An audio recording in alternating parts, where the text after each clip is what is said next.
Hello students, देखिए हम लोग लास्ट क्लास में हाफ पीरियड जोन्स के बारे में बात कर रहे थे।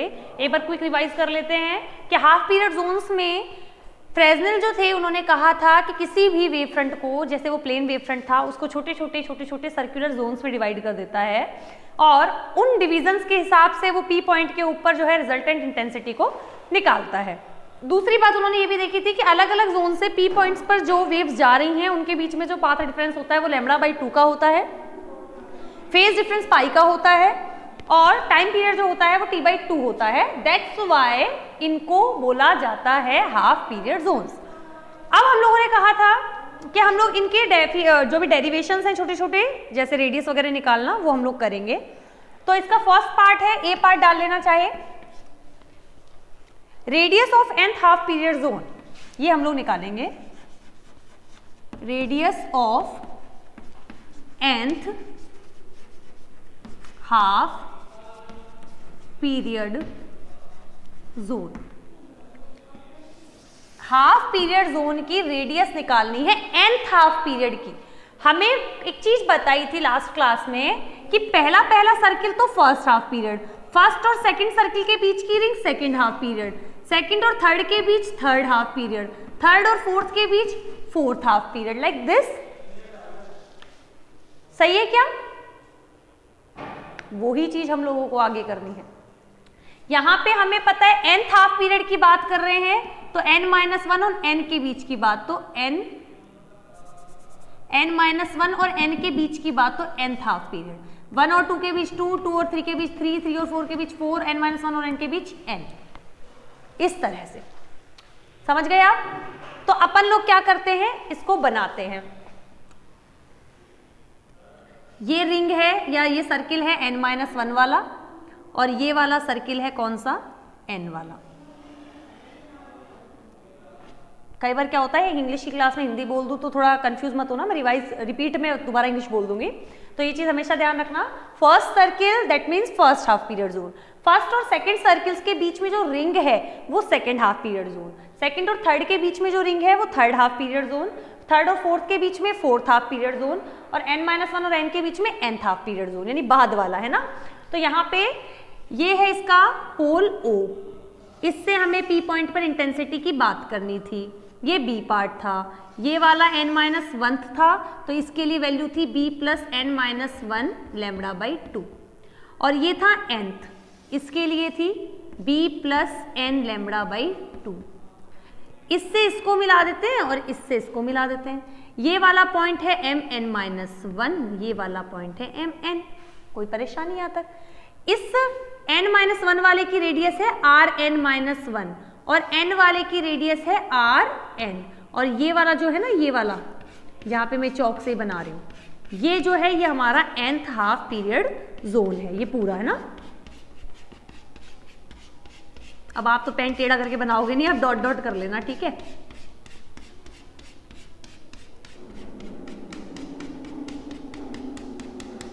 Like this. तो ये कौन सा है हमारा nth half period zone. Done. तो अपन लोग अब निकालते हैं, इसमें हम लिखते हैं ट्राइंगल लेते हैं MNP और ये O, ये पूरा, ठीक है, क्योंकि हमें बाहर वाले सर्किल की रेडियस निकालनी है, ठीक है। तो अपन लोग, क्योंकि अपन को क्या निकालना है, इस हाफ पीरियड जोन जो है इसकी रेडियस निकालनी है nth हाफ पीरियड जोन की। तो हम लोग लिखते हैं from triangle OMNP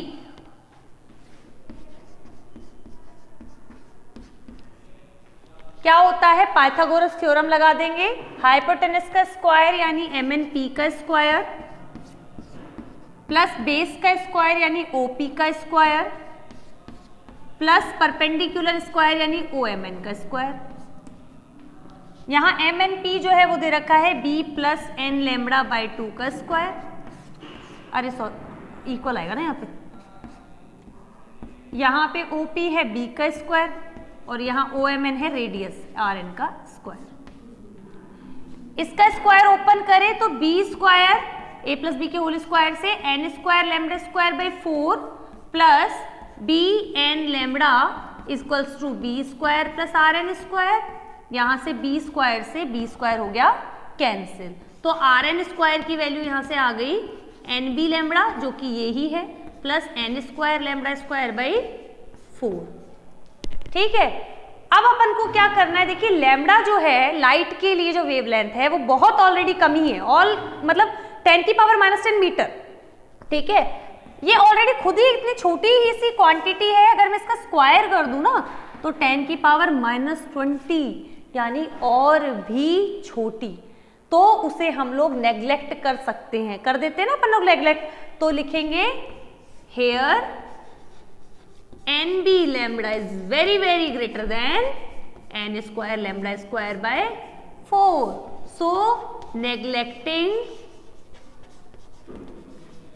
N square lambda square by 4, इसको कर देंगे नेग्लेक्ट, तो यहां से इसका आगे का यहां लिख देती हूं आर एन स्क्वायर की अप्रोक्सीमेट वैल्यू आ जाएगी एन बी लैम्बडा, तो आर एन यानी कि जो nth हाफ पीरियड जोन है उसकी वैल्यू अप्रोक्सीमेट आ जाएगी। अप्रोक्सीमेट क्यों? क्योंकि उसको नेग्लेक्ट किया है। ठीक है, ये अब यहां पे देखिए n तो बदल रहा है भाई, पहला हाफ पीरियड है तो 1, सेकंड है तो 2, थर्ड है तो 3, n है तो n, b जो है वो फिक्स है, लैम्बडा जो है वो वेवलेंथ फिक्स है, इसका मतलब R N is proportional to root N. R N किसके प्रपोर्शनल है?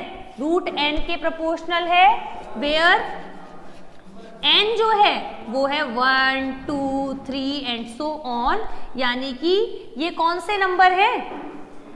रियल नंबर्स हैं, नेचुरल नंबर्स हैं।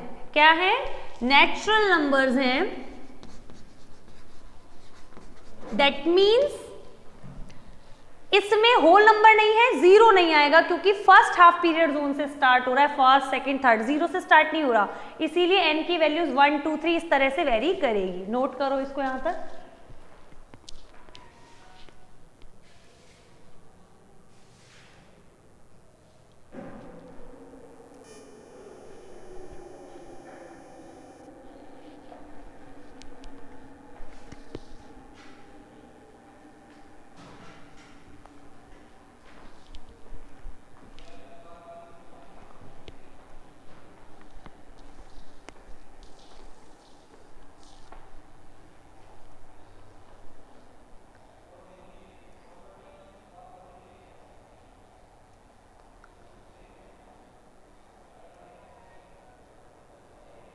इसका मतलब फर्स्ट वाले की रेडियस जैसे √1 रही तो सेकंड वाले की √2, थर्ड वाले की √3 के हिसाब से बदलेगी, इस तरह से बढ़ती जाएगी रूट के हिसाब से। तो लास्ट में एक लाइन लिख लेंगे इसमें, ये यहां तक लिख लिया होगा ना आपने, उसके बाद यहाँ पे एक लास्ट लाइन लिख देते हैं। मैं डायग्राम मिटा रही हूँ पर मुझे दोबारा बनाना पड़ेगा ये अगले टॉपिक के लिए। यहाँ लिख देना thus the radii of half period zones, इसके बाद लिख देना thus the radii of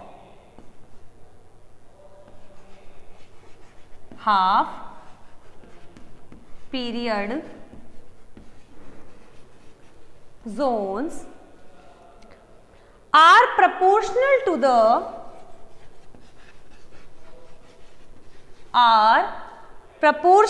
the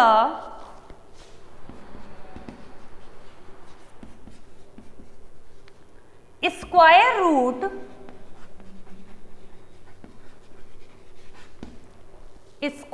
root of the natural numbers।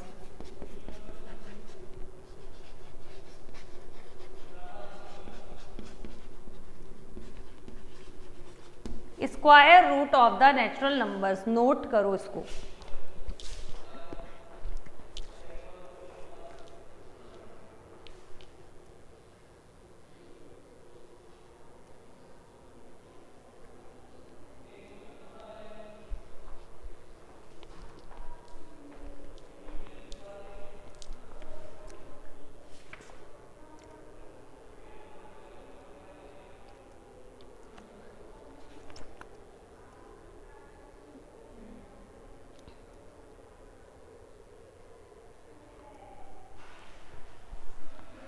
अगला बी पार्ट इसका,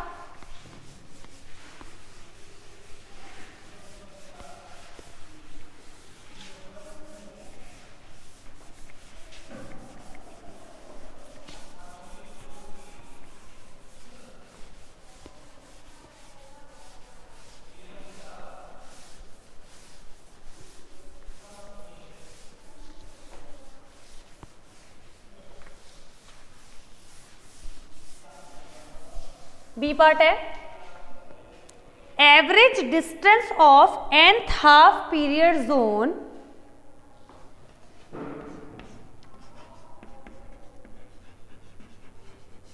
average distance of nth half period zone from point P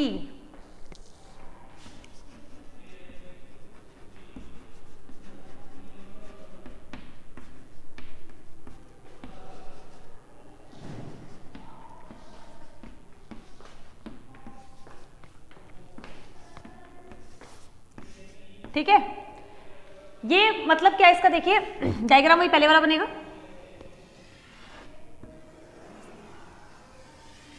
ये nth हाफ पीरियड जोन है ये वाला,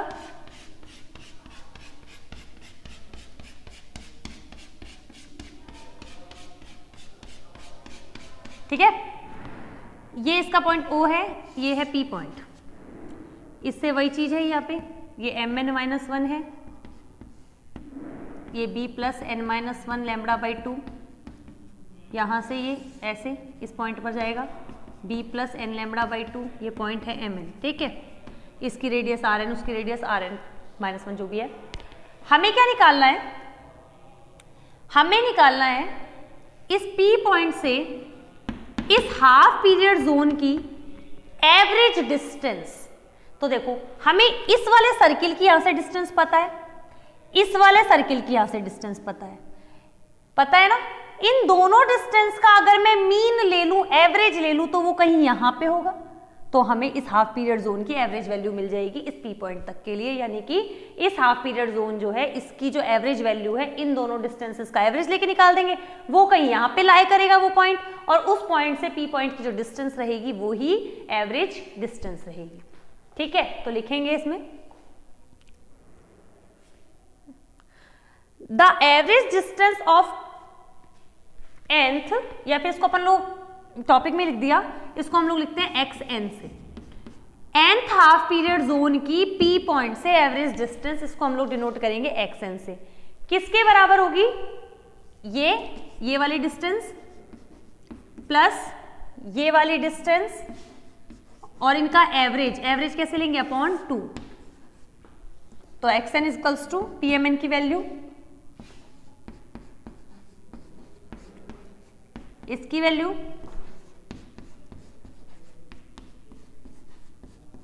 अपॉन बी 2b, ओपन किया n लैम्बडा बाई 2 तो n lambda minus lambda by 2 upon 2। Solve करते हैं, xn इक्वल्स टू डिवाइड किया b plus n lambda by 2 minus lambda by 4, सही है। यहां से b प्लस इस पूरे में से लैम्बडा बाई 4 अगर मैं कॉमन लूं तो लैम्बडा बाई 4 कॉमन लिया, लैम्बडा बाई 4, तो यहां बचा 2n और यहां बचा -1। xn की वैल्यू क्या आई यहां से, यानी कि nth हाफ पीरियड जोन की p पॉइंट से जो एवरेज डिस्टेंस आई है वो आई है b plus 2n-1 lambda by 4। इसको मैं दे देती हूँ इक्वेशन 1। अभी यहां तक करो, फिर आगे देखते हैं।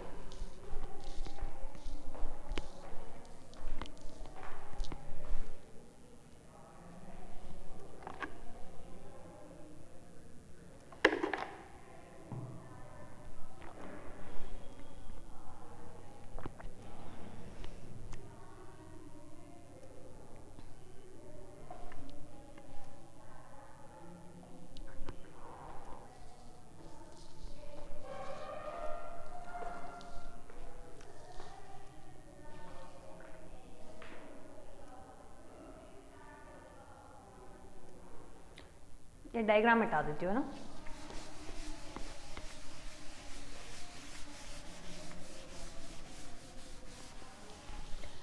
अब हमें क्या निकालना है, एक चीज तो ये निकल गई। अब एक चीज और हमें प्रूफ करनी है कि हम लोगों ने एक लाइन बोली थी जब हाफ पीरियड जोन की थ्योरी पढ़ रहे थे कि एक हाफ पीरियड जोन से जो उस पर लाइट गई, दूसरे हाफ पीरियड जोन से जो गई, उनके बीच में जो पाथ डिफरेंस होता है वो λ/2 का होता है।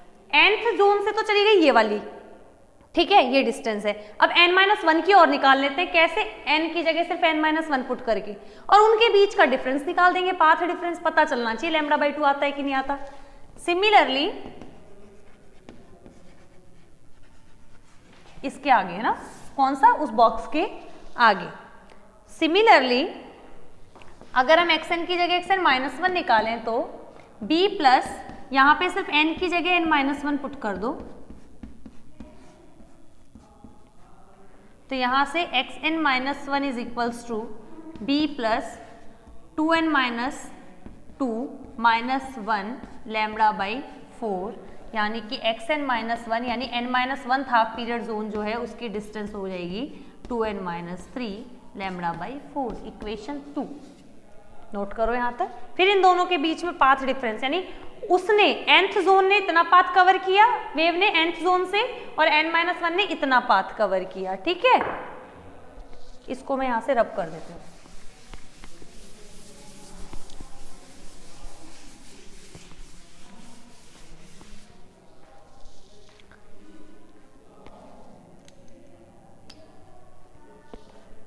नोट करो इसको।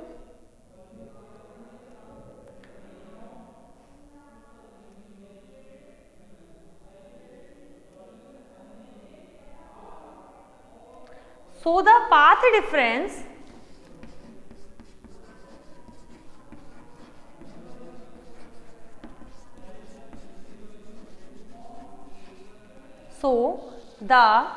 path difference of the waves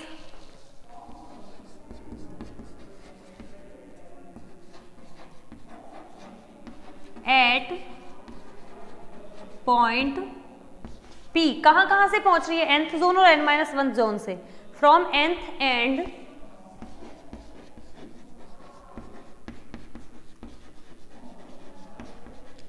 n-1th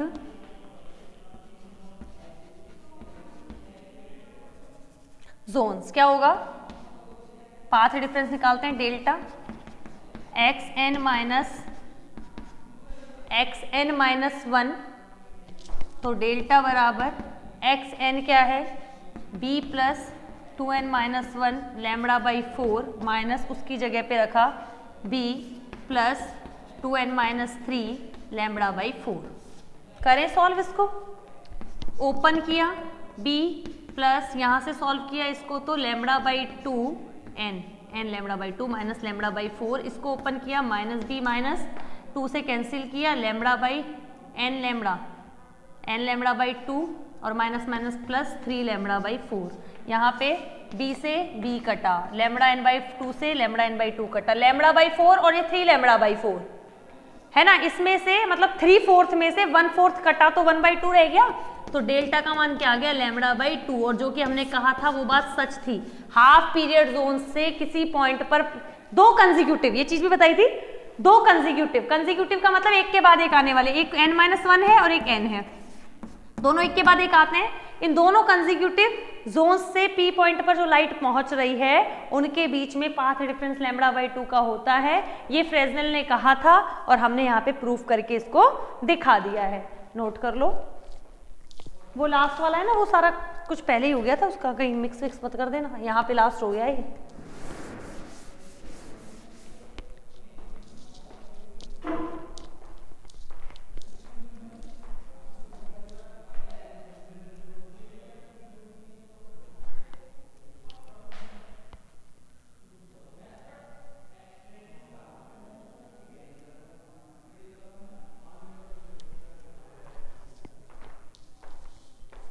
अगला सी पार्ट हम निकालेंगे, जो nth हाफ पीरियड जोन है उसका एरिया।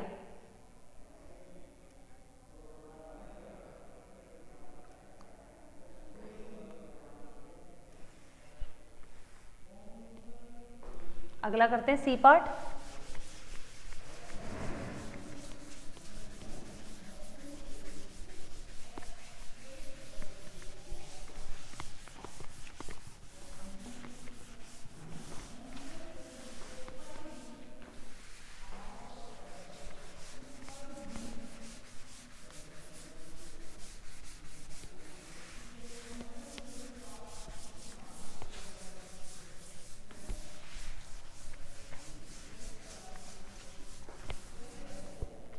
अगला है area of half period zone.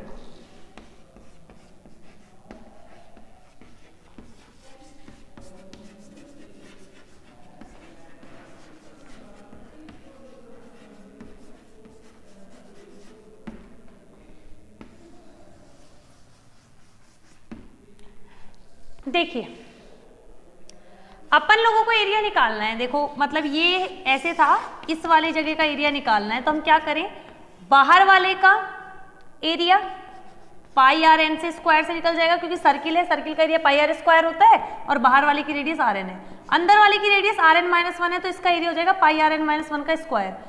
बाहर वाले में से अंदर वाले का एरिया माइनस कर देंगे तो इस रिंग का एरिया निकल जाएगा। सही है क्या? वही करेंगे अगर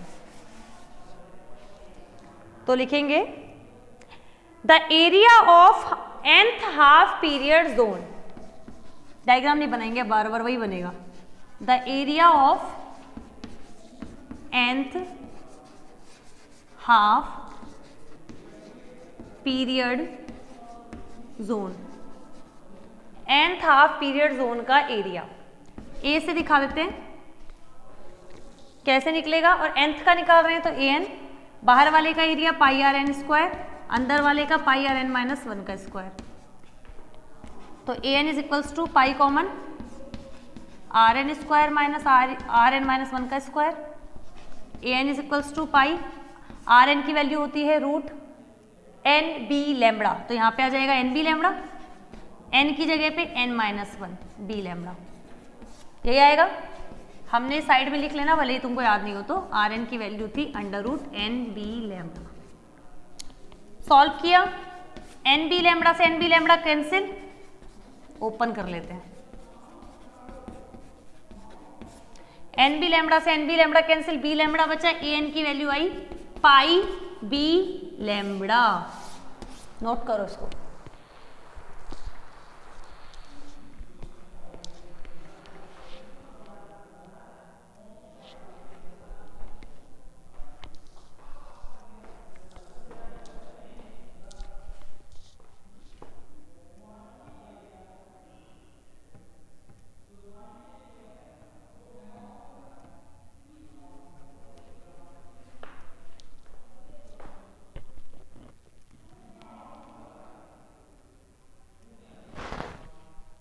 तो इससे यह पता चला, देखो pi constant, B constant, lambda constant, यानी कि ये जो सॉरी एरिया है, मेरे पाथ निकल रहा था मुझसे, ये जो एरिया है ये एन पर डिपेंड नहीं कर रहा, यानी कि हम ऐसे कहें कि भी फर्स्ट का अलग हो सेकंड का अलग हो, नहीं, ये फिक्स आ रहा है। इसका मतलब जितने भी हाफ पीरियड जोन्स हैं उनका एरिया अप्रोक्सीमेटली इक्वल आएगा, क्योंकि वो एन पे डिपेंड नहीं कर रहा है। तो यहाँ पे लिख लेंगे दस the area of each half period zone, इससे आगे लिख लेना thus the area of each half period zone, thus the area of each half period zone is approximately same, because it does not depend on n, ये n पर depend नहीं करता है, इसीलिए एरिया जो है वो कैसा रहेगा, सेम रहेगा। अब इसका जो लास्ट पार्ट हमें करना है जो कि इंपॉर्टेंट है, वो निकलेगा एम्पलीट्यूड। पी पॉइंट पर जो अपन रिजल्टेंट इंटेंसिटी निकालते हैं तो इंटेंसिटी तो एम्पलीट्यूड पर डिपेंड करती है, ये अपन लोग ऑप्टिक्स की फर्स्ट यूनिट में पढ़ चुके हैं, तो अपन लोग अब निकालेंगे एम्पलीट्यूड।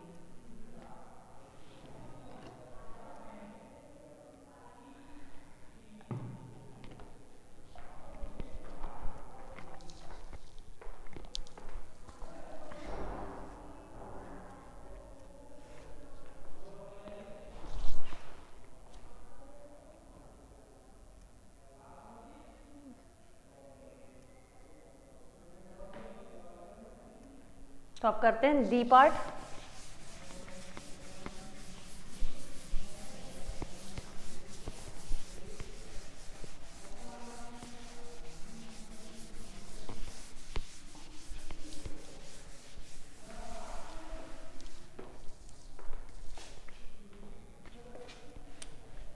हाँ, तो इसमें लिखेंगे डी पार्ट है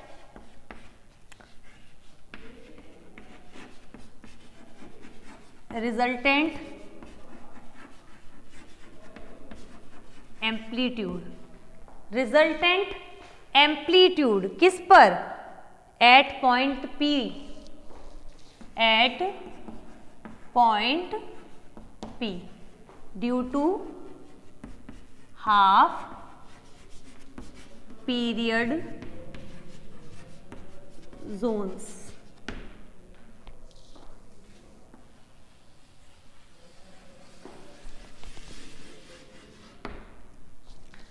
क्या बताया? Resultant amplitude at point P due to half period zone, क्योंकि हमने ऑप्टिक्स की फर्स्ट यूनिट में पढ़ा है कि जो इंटेंसिटी होती है वो एम्पलीट्यूड के स्क्वायर के प्रोपोर्शनल होती है। हमें P पॉइंट पर रिजल्टेंट इंटेंसिटी निकालनी है, दैट मीन्स हमें इसके लिए एम्पलीट्यूड निकालना पड़ेगा। इसमें थोड़ी सी चीजें याद रखने की है, वो हम लोग लिखते चलते हैं। देखिए, the resultant amplitude at point P depends upon the following factors. The resultant amplitude at point P depends upon the following factors। इन पर डिपेंड करता है, बताएंगे 3 चीजों पे डिपेंड करता है। ये थोड़ा सा आपको याद करना है क्योंकि उन्होंने तो एक्सपेरिमेंटली प्रूफ किया है इस चीज को, किस किस पर डिपेंड करता है। फर्स्ट तो ये डिपेंड करता है यानी प्रोपोर्शनल होता है हाफ पीरियड जोन्स के एरिया पर। ठीक है, तो पहले तो लिखेंगे directly proportional to the area of zone, directly proportional to the area of half period zone, यानी E naught is proportional to A। Equation 1, E naught को रिजल्टेंट एम्पलीट्यूड बोला है और A जो है वो क्या है? एरिया। यहाँ पे A इसीलिए तो नहीं लिया एम्पलीट्यूड के लिए क्योंकि A से एरिया को दिखा दिया। दूसरा लिखते हैं inversely proportional to the average distance, inversely proportional to the average distance, inversely proportional to the average distance of the zone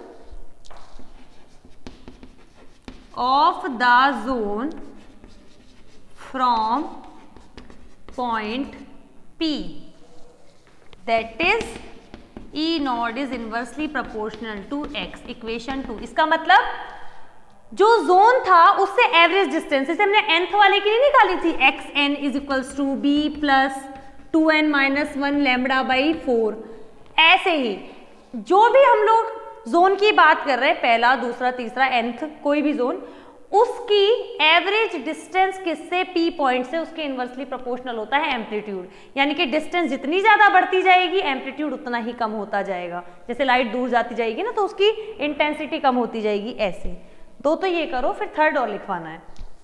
3 चीजों पर डिपेंड करती है ये।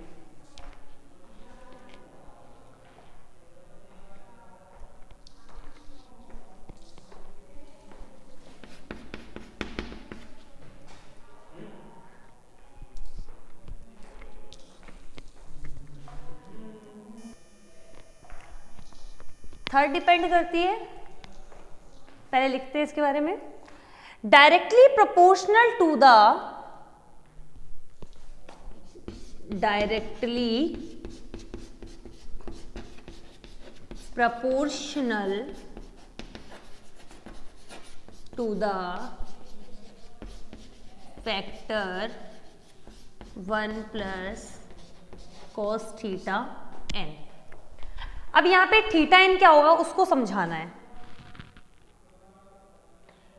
वेयर थीटा n, या फिर एक काम करती हूं मैं, पहले इसको लिख देती हूं, that is E naught is proportional to 1 plus cos theta N, equation 3। मैं यहां पे फिर लिखवा दूंगी कि थीटा एन क्या होता है।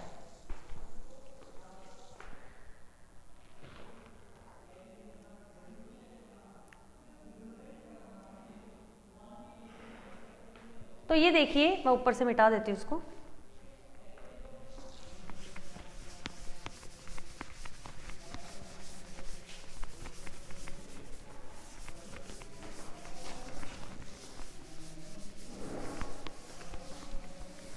तो देखिए क्या होता है, जैसे ये था ना हाफ पीरियड जोन था, मान लिया nth है ना, ये P पॉइंट था, ठीक है।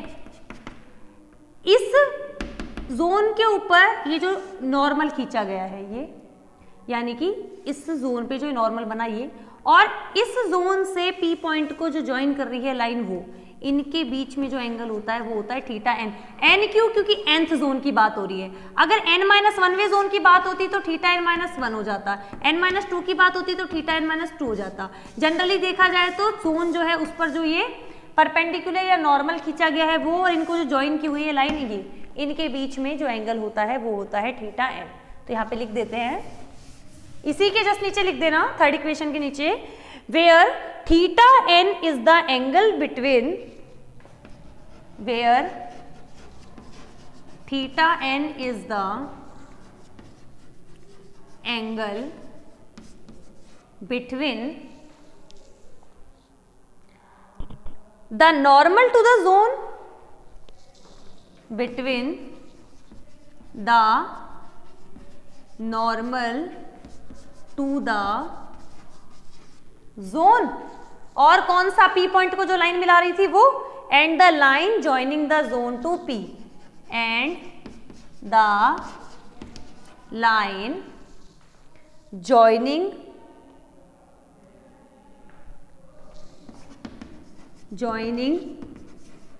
The zone to point P। इसका मतलब ये एक तो नॉर्मल और एक इस जोन को P पॉइंट से मिलाने वाली जो लाइन है, इनके बीच का angle, the normal to the zone and the line joining to the zone to point P, ये हो गया हमारे पास theta N. Then from equations 1, 2, 3 the resultant amplitude at point P, P point पर रिजल्टेंट इंटेंसिटी, रिजल्टेंट एम्पलीट्यूड क्या होगा?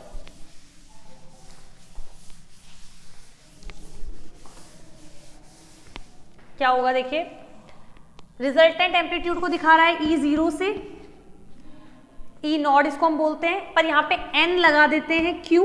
क्योंकि अगर हम लोग nth हाफ पीरियड जोन की बात कर रहे हैं, क्योंकि हम थीटा n ले रहे हैं। अगर पहले की बात करें तो E01, दूसरे की E02, इस तरह से। किसके प्रोपोर्शनल है? एरिया के। किसके प्रोपोर्शनल है? 1 प्लस कॉस थीटा n के। और किसके इनवर्सली प्रोपोर्शनल है? x के। और nth की बात कर रहे हैं तो xn, यानी कि E0n जो है वो किसके प्रोपोर्शनल हो गया? a की वैल्यू थी पाई बी लैम्बडा, इसकी वैल्यू है 1 प्लस कॉस थीटा एन, और इसकी वैल्यू क्या थी? b plus 2n-1 lambda by 4। ये दे दी इक्वेशन 4। अभी ये पूरा नहीं हुआ है, अभी हमें देखना है कि हाफ पीरियड जोन से किस तरह की हमें एम्पलीट्यूड्स मिलते हैं, वो हम लोग नेक्स्ट क्लास में देखेंगे क्योंकि थोड़ा बड़ा है, वो कवर नहीं हो पाएगा। बस हमें इस चीज़ को देखना है, जैसे जैसे एन की वैल्यू बढ़ रही है ना, वैसे वैसे एम्पलीट्यूड की वैल्यू कम हो रही है। यानी जैसे जैसे हम लोग पहले पे एम्पलीट्यूड बहुत ज़्यादा, दूसरे पे थोड़ा कम, तीसरे पे थोड़ा कम, जैसे जैसे जोन बढ़ता जाएगा वैसे वैसे एम्पलीट्यूड की वैल्यू कम होती जाएगी, क्योंकि इन्वर्सली प्रोपोर्शनल है एन के। तो यहाँ तक आप लोग कर लो। अब नेक्स्ट क्लास में हम लोग इसके एम्पलीट्यूड्स के बारे में आगे जो भी चीज़ें हैं उनको कैरी करेंगे।